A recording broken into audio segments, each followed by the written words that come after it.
রহমানির রহিম। আমরা আজকে কৃষি প্রশিক্ষণ ইনস্টিটিউট গাইবান্ধার লিচুর যে বাগান রয়েছে সেখানে এসেছি।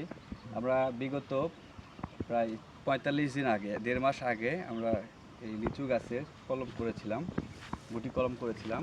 এই যে দেখাও, এই যে আমাদের শিকড় মোটামুটি চলে আসছে। এটাকে আমরা শিকড় চলে আসছে, আমাদের কাঙ্ক্ষিত শিকড়।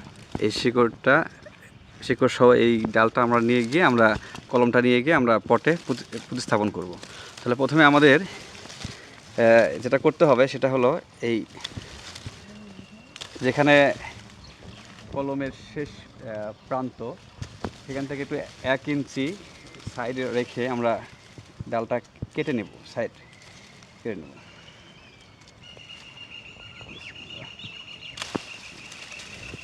এভাবে আমরা কেটে নিতে হবে। আর একটু কাটি না,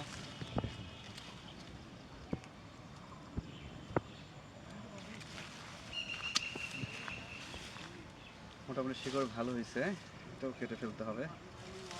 ব্রাঞ্চিং ডালগুলো কেটে ফেলবো, ওইখানে নিয়ে যায় আপাতত। আগে এগুলো আমাদের কেটে ফেলতে হবে। যেটা রাখবো শুধু সেটা রাখবো, বাদ দিয়ে কেটে ফেলে দেবো। কেটে ফেলে দিলাম।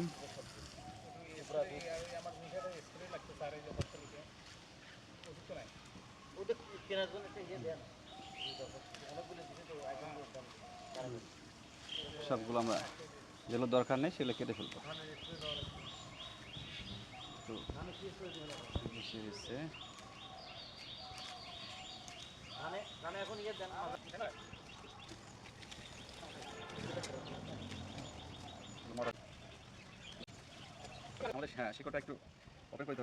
আমাদের সাবধানে এই পেঁচানো পলিথিনটি আমাদের সরাই ফেলতে হবে।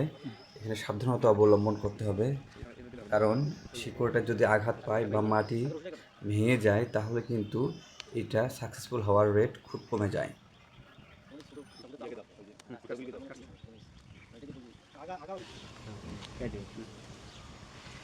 ইয়ে হয়ে গেছে তো, এটা একদম টাইট,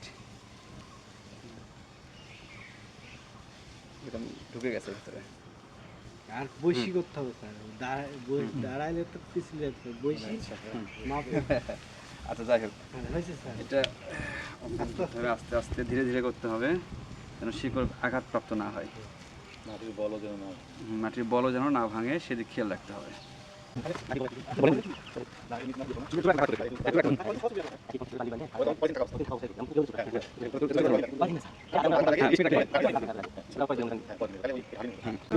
এখন বৃষ্টির দিনে সাধারণত রস থাকে। রস না থাকলে আমরা সাধারণত এটা ওই কাগজে থাকা অবস্থায় আমরা এটা একটু 20 থেকে 25 মিনিট আমরা ভিজে রাখি পানিতে, নর্মাল পানিতে ভিজে রাখি, যাতে আমাদের শিকড়ে পানিটা অ্যাবজর্ব করতে পারে, মাটিটা নরম হয়। যেহেতু বর্ষাকালে আমাদের যথেষ্ট পরিমাণ ময়েশ্চার আছে, সেজন্য আমরা ভিজে রাখলাম না, আমরা সরাসরি পটে দিকে চলে যাই। আমরা এখানে পটে মাটি মিশ্রণ করেছি। সাধারণত আমরা জৈব সারটা বেশি পরিমাণে দিয়েছি। এখানে পটে যে এলাকাটুকু মাটি লাগবে তার 50%-এর আপ, যদি 80%ও যদি জৈব সার বা দিতে পারি সেটা সবচেয়ে ভালো হয়। যত জৈব সার দেবো তত তাদের লঞ্জিভিটি বেশি হবে। পটে আমরা দেখা যাচ্ছে যে 1 বছর 2 বছর রাখতে পারি। যদি আমরা জৈব সারের পরিমাণটা বেশি দিই এখানে, তাহলে আমরা এটা 3 বছর পর্যন্ত দিই।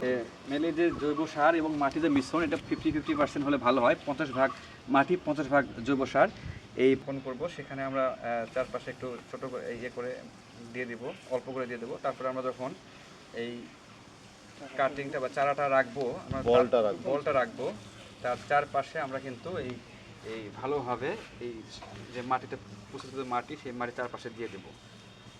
এবং যখন এটাকে চাপ দিব, সাইড দিয়ে দিব, উপর থেকে দিলে বল ভেঙে যাবে। আচ্ছা, আমরা খেয়াল রাখবো এই বলটা যেন না ভাঙে, মাটির যে শিকড়ে যে বলটা আছে বলটা যেন না ভাঙে, এবং চারপাশে আলতোভাবে আমাদের এখানে প্রেশার দিতে হবে, চাপ দিতে হবে। আমরা বলে কোনো বা শিকড়ে যেন আঘাত না পায় সেদিকে খেয়াল রাখতে হবে। গুরুত্বের সাথে বলছি, এটা শিকড়ের সাথে সম্পর্কিত আছে, এবং এটা শিকড় যেন এই মাটির সাথে যেন আঘাত না পায়। শিকড়ে আঘাত পাইলে কিন্তু আমাদের গাছের যে গ্রোথটা এবং এটা হয়তো বা সাস্টেইন করতেও নাও পারে, গাছ মারা যাবে, গাছ মারাও যেতে পারে। কিছু ডাল কাটার মাথাটা আমরা এই ছায়াতে রেখে দেবো, ছায়াযুক্ত স্থানে গাছের নিচে, বড় গাছের নিচে যেখানে হয় সেখানে রেখে দেবো, ছায়াযুক্ত স্থানে রেখে দেবো। পরে আমাদের এখান থেকে যে কুশি বাড়াবে, নতুন কুশি যখন গজাবে তখন বোঝা যাবে যে ওকে ঠিক আছে, এটা সাসপেন্ড করেছে, এবং আমরা পরবর্তী 1 বছর 2 বছরও কিন্তু আমরা এখানে রাখতে পারি, পরে রাখতে পারবো। 2 বছর পরে বা 1 বছর পরে আমরা তখন যেখানে মেইন ল্যান্ড বা মেইন ভূমি যেখানে আমরা এটা রোপণ করবো সেখানে সেই জমিতে পরিশ্রম করে দেবো। ধন্যবাদ সবাইকে, আজকে এ পর্যন্ত, আল্লাহ হাফেজ।